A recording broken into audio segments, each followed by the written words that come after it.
Welcome, readers. This is Ms. Phillips bringing you the reading workshop lesson for Thursday, December 10th, 2020. For this lesson, you will need your pencil, a student copy of the article that we're reading today, Living at the Bottom of the World, and your reading journal. If you don't have these, go ahead and pause the lesson to collect them, then come back and press play. Okay, now that you have all the materials you need, let's go ahead and look at our objectives for this lesson.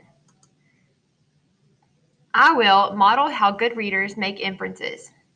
We will recognize facts and clues within the text to make inferences. Then you will make inferences about the text to gain a deeper understanding.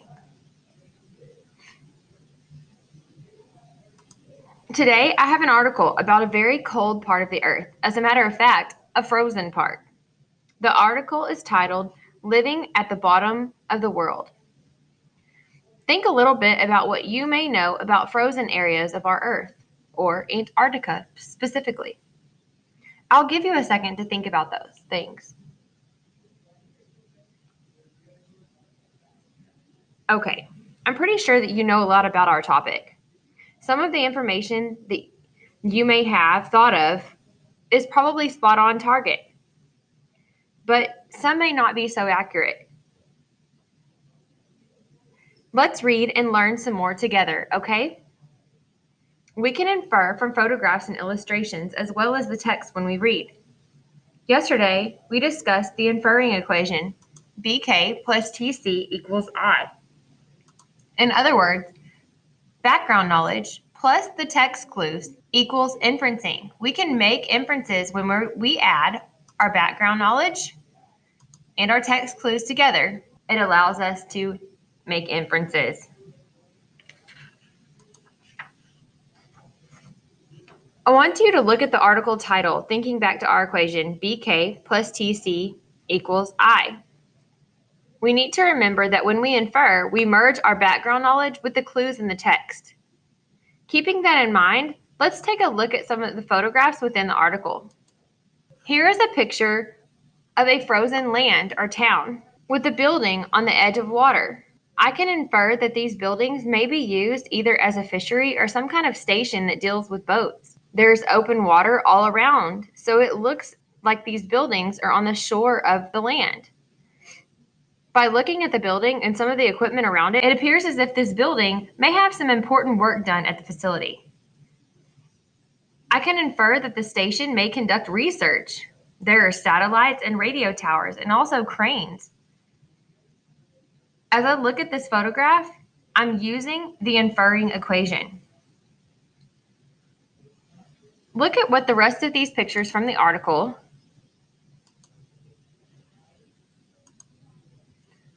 Whenever you look at these pictures, I want you to think about what you know and what you may know from the pictures or may gather from the pictures. Take a moment to jot down what you infer about the pictures and why in your reading journal.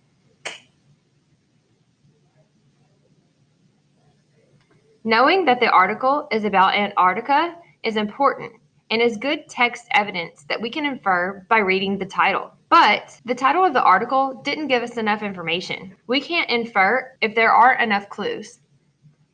Good readers always search for additional clues in the text because the more clues we have, the better the inference can be. We can find additional clues within the text as we use the illustrations and pictures and the text as well.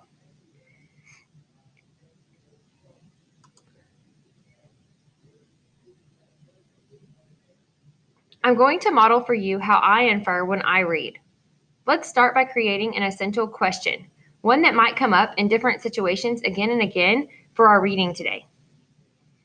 I'll include the question here above this chart. This is called a facts and inferencing chart. Take some time now to copy this chart down into your reading journal. Okay, now that you're back, I want to share some more with you. I will keep my essential question in mind as I read, and you should do the same whenever you read. As I think about the title, Living at the Bottom of the World, I can't help but wonder about the significance of the Arctic, and how there is probably a lot of research that goes on in places like this on the planet. I wonder if people stay in places like this all year round, or if they live there. We take for granted having different seasons throughout the year, but for places like Antarctica, there is just cold all of the time. This can have huge impacts on daily living.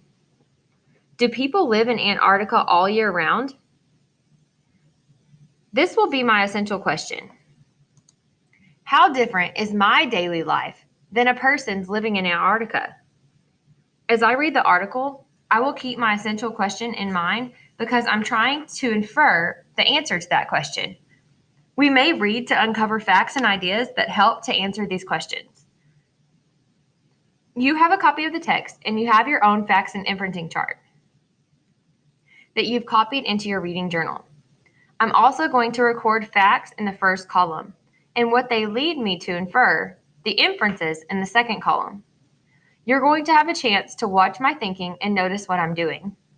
Then you'll be able to practice it for yourself. Living at the bottom of the world.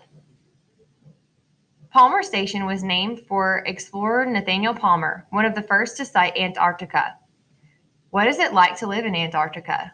If you lived at Palmer Station, the United States Research Station, where I spent 3 months, it would be like this. Where was I?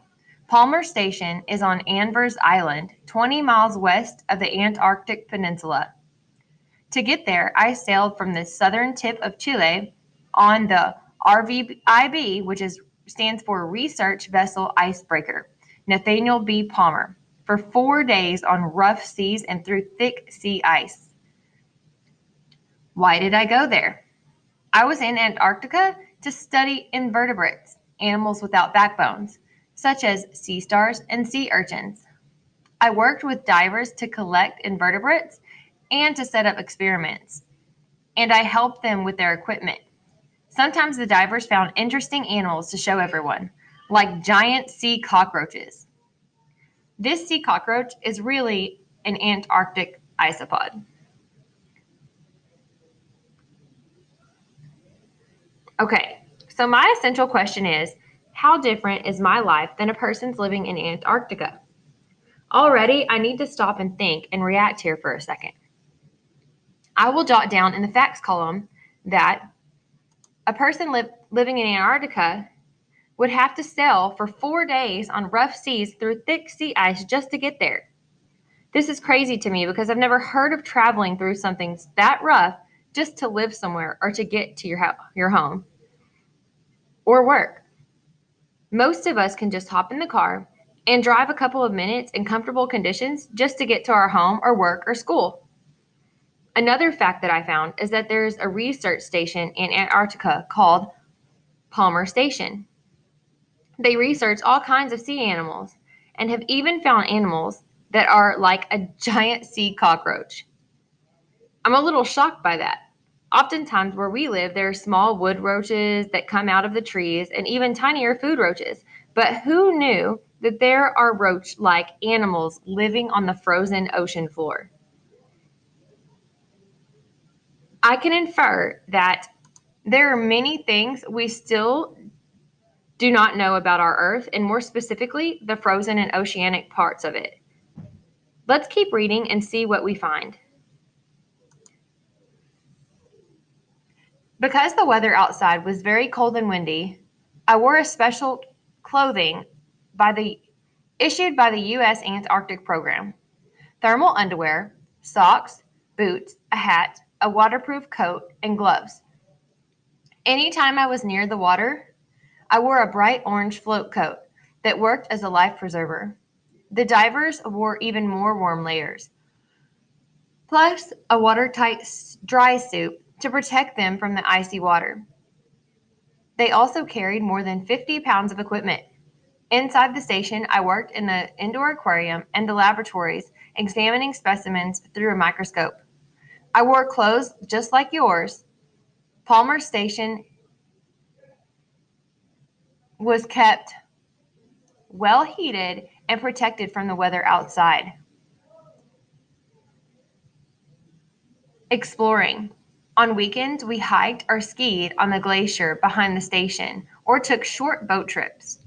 To be able to explore or work off station, everyone first went to survival school, a safety and survival training class. When we were on the glacier, we stayed on marked paths to avoid falling into deep cracks in the ice hidden by snow. On boat trips, we avoided dangerous icebergs. We were careful not to disturb any animals because there are strict rules to protect them. A few times, penguins and seals visited us at the station, though. Evening activities. After a long day of work or play, we relaxed. Everyone ate dinner together in the cafeteria. Then I'd head to the game room. We watched movies on a big screen TV, played computer games, and even had parties. No TV or radio stations come into Antarctica, so we communicated with the outside world using email. We got regular mail, but it took about a month for it to come through to get to the station in good weather. Because I woke every day at 7 a.m., in the spring, this was 4 or 5 hours after sunrise. I was exhausted by 11 p.m. You need a good night's sleep to be ready for another exciting day on Palmer Station.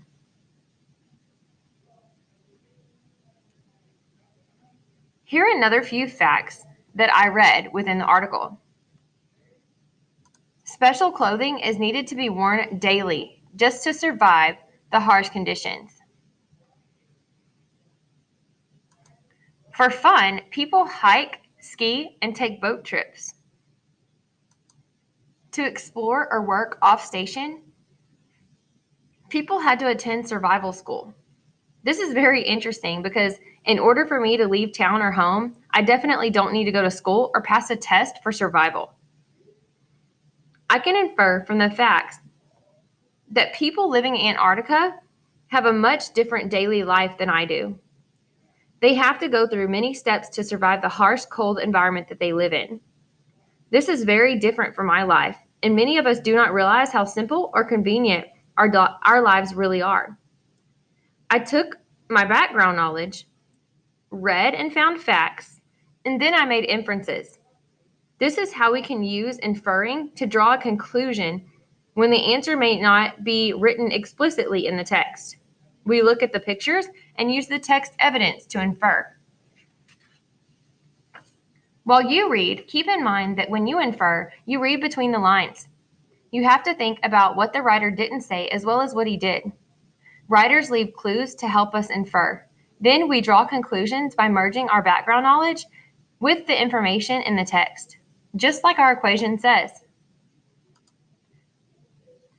Now you're going to have a chance to try this strategy. Keep your essential question in mind. Notice the facts as you read, and then think about the clues in the text, as well as what you already know, to help you infer an answer to your question. Take some time to reread Living at the Bottom of the World. Then complete your facts and inferences chart by adding facts and what you can infer. When you finish reading and filling in your chart, take a picture of it and turn it into your teacher.